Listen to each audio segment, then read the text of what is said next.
This is the Morning Swim Show for Monday, November 2nd, 2009. I'm your host, Peter Bush, and we have a very special guest on today, Australia's Geoff Huegill, the bronze medalist from the 100 fly from the 2000 Sydney Games, back in the sport, trying to make the Commonwealth Games next year. And right now, he's training at high altitude in Flagstaff, Arizona. He joins us on Skype. Geoff, welcome to the Morning Swim Show. How are you? Yeah, excellent. Thanks, Peter. How are you? I'm doing great, thanks. You've been back in the sport for about a year, but unlike a lot of people who make a comeback, this wasn't necessarily intended to be a competitive comeback from the start, was it? No, that's exactly right. As I was saying a little bit earlier, when I took some time off out of the pool, I put on quite a considerable amount of weight. So for me to get back into the pool, my ultimate reason was to start living a healthy lifestyle again and start shedding a lot of the kilos that I'd actually put on. So as I was, swimming along and feeling more and more comfortable in the water, I decided that, I wanted to have a shot at swimming for Australia again. So in about 1 year's time, how much weight have you lost, if I may ask? Yeah, I've been back in the water seriously now for 12 months, and I've lost over 15 kilograms. But in total, I've lost over 40 kilograms from when I first decided that it was time to start losing weight again. Wow, that's like 100 pounds. Yeah, it was one of those things, I guess, when I really got away from the sport, I really, definitely got away from the sport. I wasn't interested in following the black line, and it's one of those things I always laugh about. Instead of going to bed at instead of going to the pool at 4 o'clock, I was hell-bent on staying up until 4 o'clock. Well, you must feel like a completely different person now.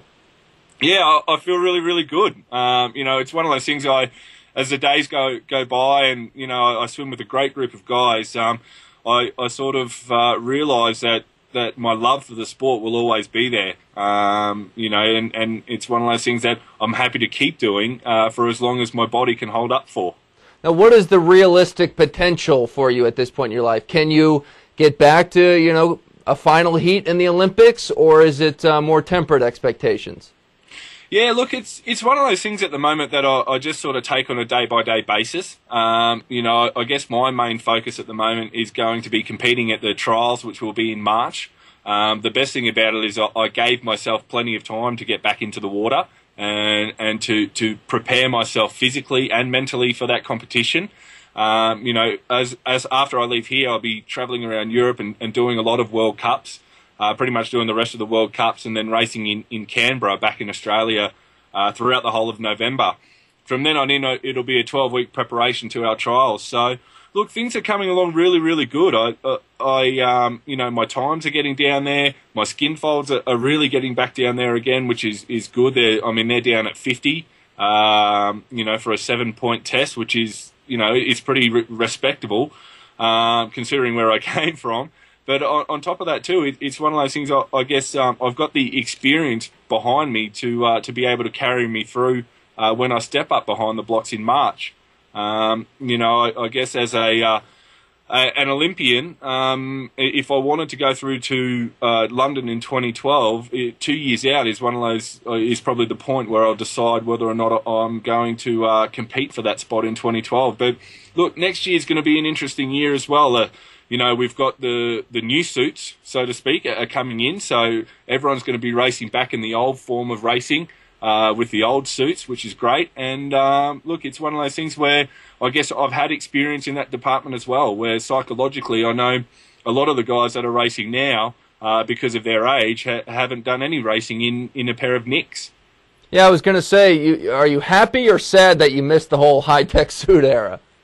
Yeah, probably a mixture of both. I tried them out a couple of times and did a bit of racing, and I really, really enjoyed that last 15 or 20 metres of the race. But, it's one of those things now where it's good. It takes it right back to ability, so to speak. Athletes with proper ability and proper potential. I'm not saying that athletes didn't have ability and potential, but as we all know, it's as the distances got longer, it was harder and harder to fatigue in those suits. Real quick, just because it was one of the most memorable races of your career, the 2000 Games, you got the bronze. Were you disappointed? Was it just such a great heat that was so close that you walked away happy? I mean, what do you reflect on from that race?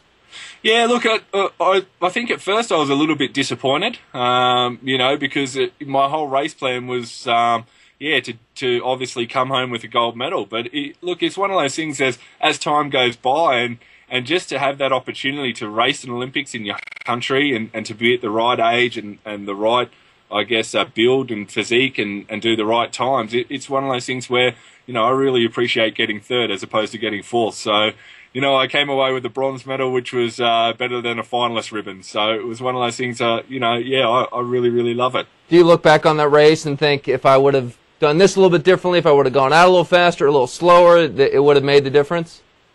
No, I don't think so. I think ultimately I know where I lost the race, and that was off the start.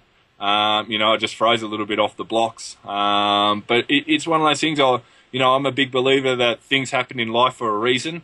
I've lived and I've learnt from those mistakes, and I've moved on. And as I said, I really appreciate coming away with a bronze and a silver in the medley relay. So, it's one of those things that's, it's such is life, so to speak, and ready for the next competition. What do you make of Michael Phelps? Oh, look, I have the utmost respect for that gentleman, and, it's one of those things, as I've tried, it's hard enough to win one gold medal, let alone to win 8 gold medals, and to win X amount of gold medals over consecutive Olympics. I take my absolute hat off to him. He's a talent, and he's one of the best things that has ever happened to the sport. Well, it's great to see you back in the sport, and we wish you luck going forward. Yeah, thank you very much. Thank you for having me on today. Yeah, maybe next year when you're back in action and you make the Commonwealth team, we'll get you back on the show. We'll make the times match up. Yeah, absolutely. I would love that. All right, thanks a lot for joining us. Thank you. All right, that's Geoff Huegill joining us from Flagstaff, Arizona, and we will be right back with the tip of the week. This is weak, man. Frank's trying to not pay me my winnings for the skins beatdown I just issued him because his 401k is tanking. It's like, dude, you got to grab the reins, man. Get E-Trade, do some analytics, do some research, and take charge so I don't have to subsidize your lack of golfing skills. But on the night total, you moved your ball. Frank, it was on the cart path. Why don't you try reading the rules, Shankopotamus? Take control with one of the most powerful investing machines there is. Join the 1,000 new accounts a day at E-Trade. Welcome back, everybody. This past weekend at the 4A Arizona State Swimming and Diving Championships, we saw a few records go down. But one mark that withstood this latest generation's attempts was the 1996 100 butterfly record set by Misty Hyman of Shadow Mountain. Now, back in 1996, Misty clocked a 52:41. 13 years later, that's still the 4A state championship mark. It's also the fastest time ever swum in Arizona and the entire country ever. 52:41 by Misty Hyman back in 1996 is the fastest 100 butterfly we've ever seen from a high school swimmer.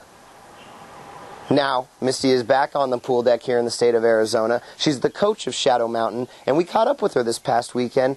She's our feature for today's Tip of the Week. Okay, we're doing a new segment on Swimming World Morning Show, and it's called Tip of the Week. So I'm going to put you on the spot and ask for a tip. I got a question and everything.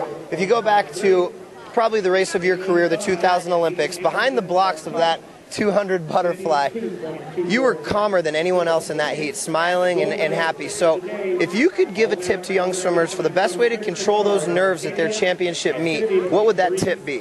Well, the first thing is to be in the moment and not worry about what meet it is or who's next to you, just about swimming the best race you can in your own lane.